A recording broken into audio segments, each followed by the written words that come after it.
Welcome to the Wake Before the Day podcast with my parents, Clark and Bobby. We're excited to talk about the Bible and the Holy Spirit adventures. Thanks for listening. We're Yes, we here are. to talk about John chapter 18 and what stuck out to us. Mm-hmm.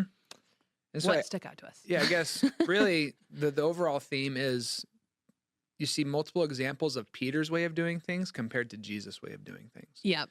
And you just think, how often in my life does that resonate with us? Because Mhm. especially if you're a Christian, have grown up in the church, have been to church fairly recently, have read the Bible at all, you know that there are teachings of Jesus that call us to live a certain way. Mm-hmm. And then there's always a natural temptation to do what I want to do and my timing and how I want to do it. So here, Mhm. I guess Peter gets ragged on all the time.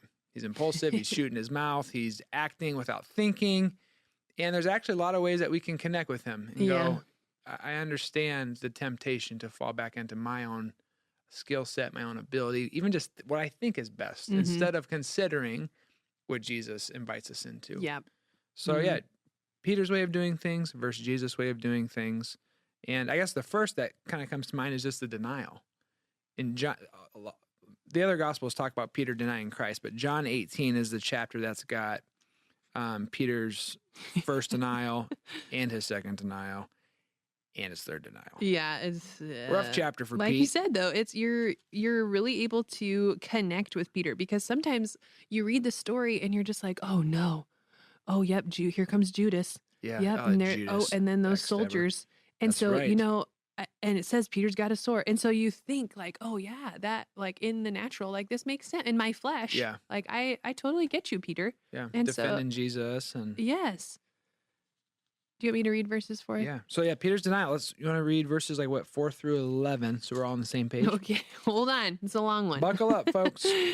Jesus, knowing all that was going to happen to him, went out and asked them, "Who is it you want?" So these are the soldiers Mhm. that are coming into the garden. "Jesus of Nazareth," they replied.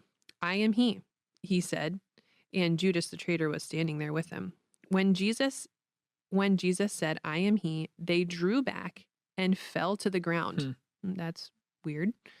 Again, he asked them, "Hey guys, who is it you want?" And they said, "Jesus of Nazareth." "I told you that I am he," Jesus answered. "If you are looking for me, then let these men go." This happened so that the words he had spoken would be fulfilled. "I have not lost one of those you gave me."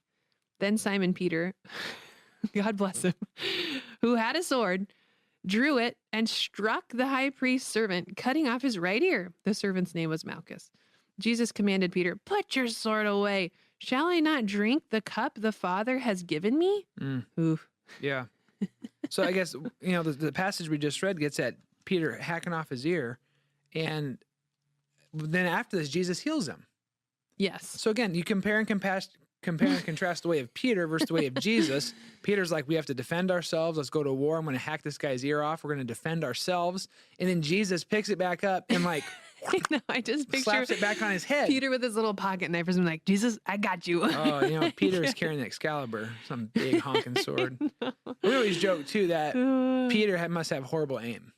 Yeah, he's aiming for that guy's neck. Yeah, he's going for the throat and he accidentally hacked off his ear. You're like, dude, I don't think you can do that again if you try. I know. Oh man, God bless you, Peter. But again, there's one example there of Peter's way of doing things, Jesus' way of doing things. Yeah.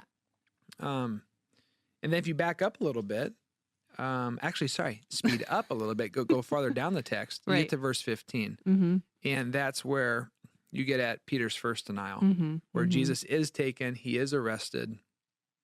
In verse 17, Peter's asked, "Hey, you aren't one of those disciples too, are you?" She asked Peter, and he replied, "I am not."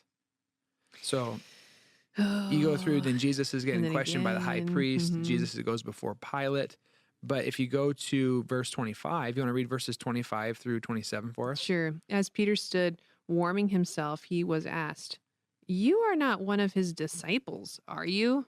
He denied it, saying, "I am not." One of the high priest's servants, a relative of the man whose ear had been cut off, challenged him. "Didn't I see you with him in the olive grove?" Again, Peter denied it. And at that moment, a rooster began to crow. I never noticed that as one of the Yeah. servant's relatives. Like, Yeah. oh, I definitely remember that guy. Yeah. That guy's got the horrible aim. He hacked off my cousin's ear. Right. Oh, man. And he denies it still. Yeah. So I guess, again, the way of Jesus versus the way of Peter, the way of Jesus to the way of Clark, the way of Jesus to the way of Bobby, the way of Jesus compared to the way of you, the listener.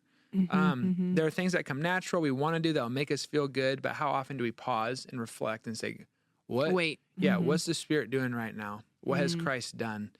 How is he inviting me to live into this situation here? And usually, Jesus' teachings are pretty clear, pretty strong, and easy to understand, sometimes difficult to live into, just because of what we want to do. And really, that can resonate in any moment of life. Yeah. So it doesn't matter, I mean, in my context, I'm thinking parenting. Like, it is 110% always better to pause than to react. Oh, yeah. And so, in any scene that I walk into, I don't know what I'm walking into in a day-to-day, For sure. it's always better for me. I will have a more God-honoring response if I pause before I act. For sure. And so, yeah, sorry, go ahead. No, I don't really have much else to say. Yeah. And so anyway, I don't know, with schoolwork, with how last year and how the beginning of 2021 are going, let's take a minute and pause before we respond. Let's actually ask that age-old Christian camp question: what would Jesus do? WWJD. Yeah. That's right.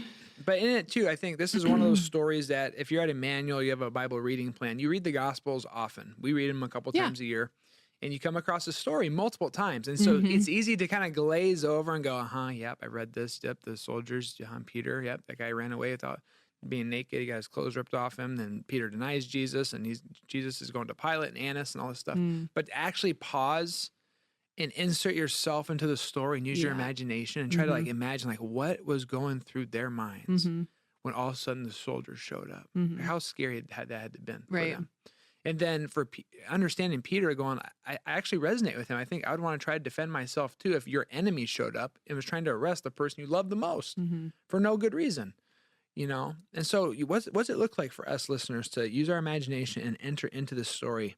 Try to picture yourself with the disciples, with Jesus, and go through this. Yeah, that's a good word. And specifically in these chapters, like you said, they're kind of like those climax chapters of the story of the coming of the cross and the resurrection.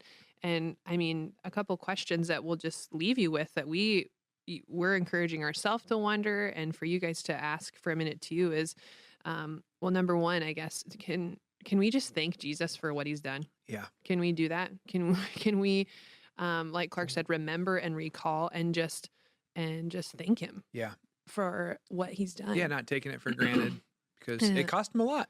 Exactly. And then that's like in all of these things, like when you read the story, when you do, sit contemplatively, when you insert yourself in and you really understand, the gravity of, what this looked like on earth, but even, forever, for all time, change what everything. this cost. Yeah. Yeah. So maybe spend some time imagining yourself into this text and also spend some time saying, thanks, God. Thank you for doing this for me. Lastly, we got to go back to verse 5 and verse 6. How funny is this?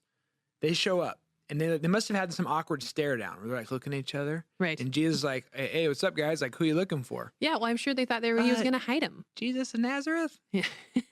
I'm he. And yes. Who are you guys looking for?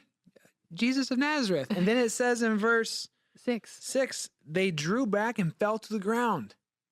Just imagine I don't know if the Spirit's doing something that was something spiritual in the spirit realm, or if these guys just realized there's something different about this guy. What happened? But clearly they realized, there's some power here with this teacher, Jesus.